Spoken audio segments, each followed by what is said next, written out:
ഉണ്ടാക്കാൻ പോകുന്നത് കാച്ചിൽ കൊണ്ട് ഒരു കറിനാണ്. അതിന് വേണ്ടിയിട്ട് ഞാൻ കാച്ചിൽ ഇവിടെ തൊലി കളഞ്ഞ് ഇവിടെ വെച്ചിട്ടുണ്ട്. നമുക്കിത് കഷ്ണങ്ങളായിട്ട് 2 വിസിലിന് വേണ്ടി 2 അല്ലെങ്കിൽ 3 വിസിൽ ഒന്ന് ഉടഞ്ഞു വരണം.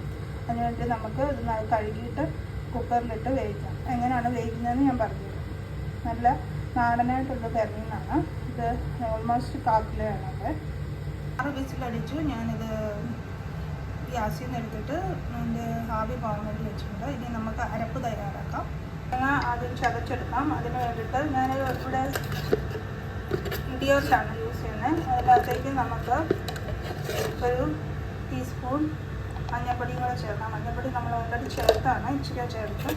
പിന്നെ നമുക്ക് അതിനകത്തേക്ക് നമ്മൾ ജീരകം ചേർത്ത് കൊടുക്കാം. ഒരു ടീസ്പൂൺ ജീരകം കൂടെ ചേർത്ത് കൊടുത്തു. നമുക്കിതൊന്ന് ആദ്യം ഇതൊന്ന് ചതച്ചെടുക്കാം. ഓക്കെ, ആയിട്ട് ചതഞ്ഞ് വന്നിട്ടുണ്ട്. നമുക്ക് അതിൻ്റെ അകത്തേക്ക് കാന്താരി പിന്നെ അരിഞ്ഞ് ഉള്ളി ഇത് രണ്ടും കൂടെ ഇട്ട് കൊടുക്കാം. നമുക്ക് ചതച്ചൊന്നുകൂടെ എടുക്കാം. അങ്ങനെ നമ്മുടെ അരപ്പ് തയ്യാറായി കഴിഞ്ഞു. നമുക്കിതുകൂടെ ചതച്ചിട്ട് കഴിഞ്ഞാൽ നമ്മുടെ അരപ്പ് തയ്യാറായി. കാച്ചിൽ ഞാൻ നല്ലതായിട്ട് ഒന്ന് ഉടച്ച് വെച്ചിട്ടുണ്ട്. ഓക്കെ, നമുക്ക് ഇത് ഗ്യാസിലോട്ട് വെക്കാം. വെച്ചിട്ട് നല്ലപോലെ ഉടഞ്ഞിട്ടുണ്ട്. ഓക്കെ, നമുക്ക് ഇതിൻ്റെ അകത്തേക്ക് നമ്മുടെ ഗ്യാസ് ഒന്ന് ഓൺ ചെയ്തിട്ട് ചെറുതായിട്ട് ഓൺ ചെയ്യാം. ചെറിയൊരു സിമ്മിൽ ഓൺ ചെയ്തിട്ട് നമ്മൾ അരച്ച് വെച്ചിരിക്കുന്ന അരപ്പ് ഇതിൻ്റെ അകത്തേക്ക് ഇട്ട് കൊടുത്ത് 1-2 മിനിറ്റിന് അടച്ചു വെച്ച് വേവിക്കാം. നമുക്കിതൊന്ന് ഇളക്കി കൊടുക്കാം. ആവശ്യത്തിന് ഉപ്പുണ്ട്. 2 മിനിറ്റിന് അരപ്പൊന്ന് വേകാൻ വേണ്ടി അടച്ചു വയ്ക്കുക. സമയത്ത് നമ്മുടെ കാച്ചിൽ പെരലിനകത്ത് ചേർക്കാൻ വേണ്ടിയിട്ട് കടുകൊന്ന് പൊട്ടിച്ചെടുക്കാം. അപ്പോൾ അതിന് വേണ്ടിയിട്ട് ഇച്ചിരി വെളിച്ചെണ്ണ ഒഴിച്ചു കൊടുക്കാൻ പാടില്ല. അധികം വേണ്ട, 1 ടീസ്പൂൺ വെളിച്ചെണ്ണ ഒഴിച്ചു കൊടുത്താൽ മതി.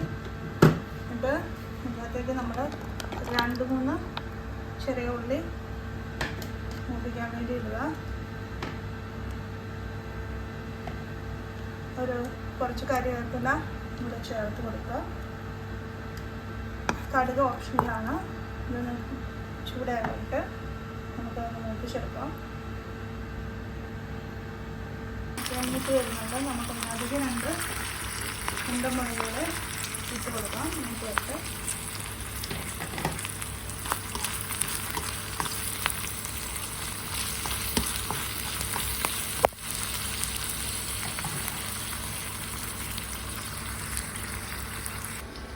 നമ്മുടെ അരപ്പ് 2 മിനിറ്റായി ഇത് വെന്ത് വന്നിട്ടുണ്ട്.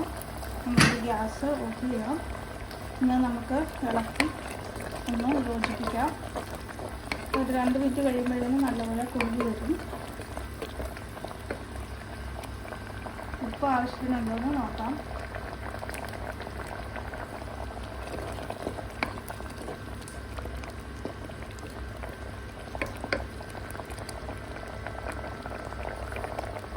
ഓക്കെ, നമുക്ക് ഓഫ് ചെയ്യാം.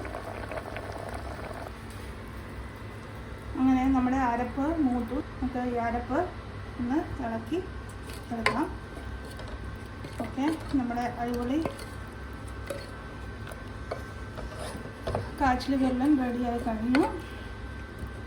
ഇത് ചൂടോടെ ചോറിൻ്റെ കൂടെയോ ചപ്പാത്തിയുടെ കൂടെയോ അല്ലാതെ തന്നെ ഇഷ്ടമാണെങ്കിൽ അങ്ങനെയോ ഒക്കെ കഴിക്കാം.